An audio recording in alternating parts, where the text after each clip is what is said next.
Assalamualaikum warahmatullahi wabarakatuh. Alhamdulillahirabbil alamin. Allahumma shalli ala Muhammad wa ala ali Muhammad. Teman-teman, kita sudah membahas 115 ayat di surat An-Nisa. Kita sekarang masuk ke ayat 116. Sebelumnya kita membahas tentang kisah Thu'mah, seorang Ansor yang melakukan kejahatan. Kita semua tahu bahwa manusia itu memiliki jiwa yang jahat. Badan ini selalu mengajak kepada kejahatan. Dan manusia yang terbaik bukan manusia yang tidak pernah berbuat salah, tetapi manusia yang ketika berbuat salah, dia cepat bertaubat, mengakui kesalahannya dan minta ampun kepada Allah. Itulah hakikat dari manusia yang terbaik.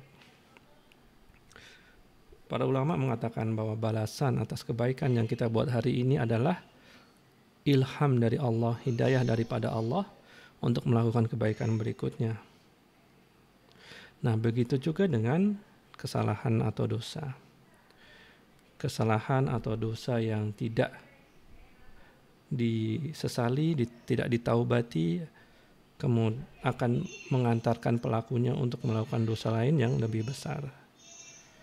Itulah kisah seorang Ansor yang diabadikan dalam Quran, yang kita bisa ditemui mulai dari ayat 110 surat An-Nisa. Yang pertama, sahabat Ansor ini mencuri perisai. Itu yang pertama. Dia tidak bertaubat.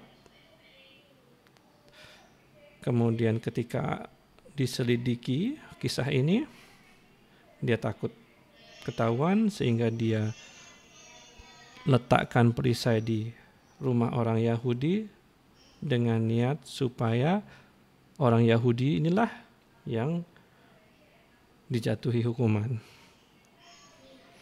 Tidak cukup dengan dua kesalahan itu, dia tetap tidak mengakui kesalahannya, dia melakukan kesalahan ketiga. Dia mempengaruhi keluarganya, sanak saudaranya, untuk mempengaruhi Rasulullah SAW supaya berpihak kepada mereka, supaya berpihak kepada Muslim dan menjatuhi hukuman kepada orang Yahudi ini. Kalau bukan karena hidayah daripada Allah, tentu Rasulullah SAW menjatuhkan hukuman kepada Yahudi ini. Tetapi kebenaran terungkap ketika hukuman akan dijatuhkan kepada orang Ansor ini yang bernama Thu'mah. Thu'mah lari ke Mekah untuk menghindari hukuman. Nah, disinilah baru kita masuk ke ayat 116.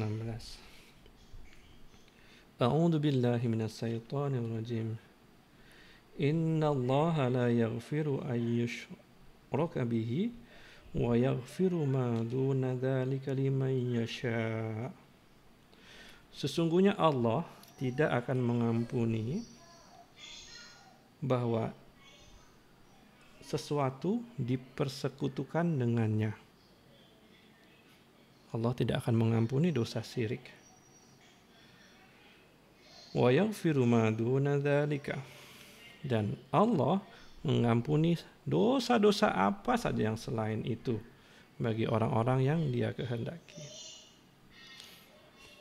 Seolah Allah berkata kepada manusia, kepada orang Ansor yang bernama Thu'mah ini, dosa apapun yang kamu buat, dosa yang pertama, dosa yang kedua, dosa yang ketiga, sebesar apapun dosa itu, kamu jangan takut bahwa Allah tidak mengampuni. Tetapi ingat, kalau kamu berbuat dosa, menumpuk-numpuk dosa, kamu akan mengerjakan perbuatan dosa yang lebih besar lagi. Dalam kasus ini, Su'mah pergi ke Mekah dan akhirnya musyrik. Faham sampai sini teman-teman?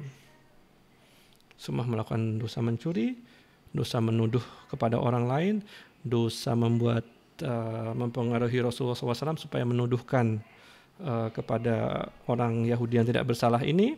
Kemudian tidak cukup daripada itu, dia lari.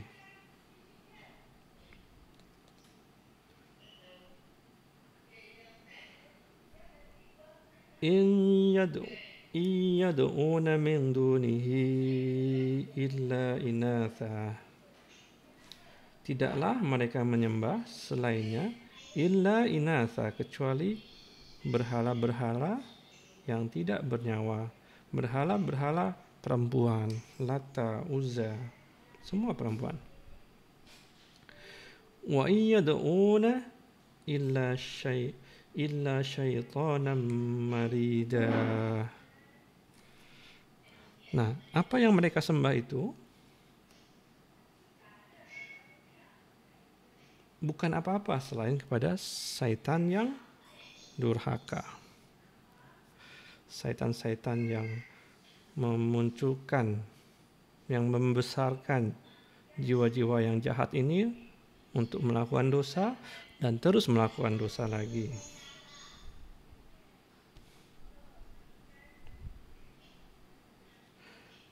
La'anahullah, Allah telah melaknatnya. Allah telah melaknat syaitan. Wa qala, dan syaitan itu berkata, lattakhidanna min ibadika nasiban mafruḍa. Sungguh aku akan menjadikan dari hamba-hambamu, dari hamba-hamba Allah ini, nasiban mafruḍa, bagian-bagian yang ditentukan. Maksudnya iblis punya misi menjadikan anak-anak buahnya, syaitan-syaitan ini, mengajak manusia ke neraka. Disebutkan bagian yang ditentukan, maksudnya tidak semuanya, karena sebagian dari manusia masuk surga ternyata. Kita tahu bahwa dari 1000 manusia ada 1 manusia yang masuk surga. Bahagialah golongan-golongan yang kecil, bahagia golongan-golongan yang asing di dunia, asing karena mereka menyembah Allah semata, tidak peduli dengan bagaimana mayoritas orang bergerak, mayoritas orang bekerja, mayoritas orang lakukan. Itu dulu apa yang kita bahas hari ini. Assalamualaikum warahmatullahi wabarakatuh.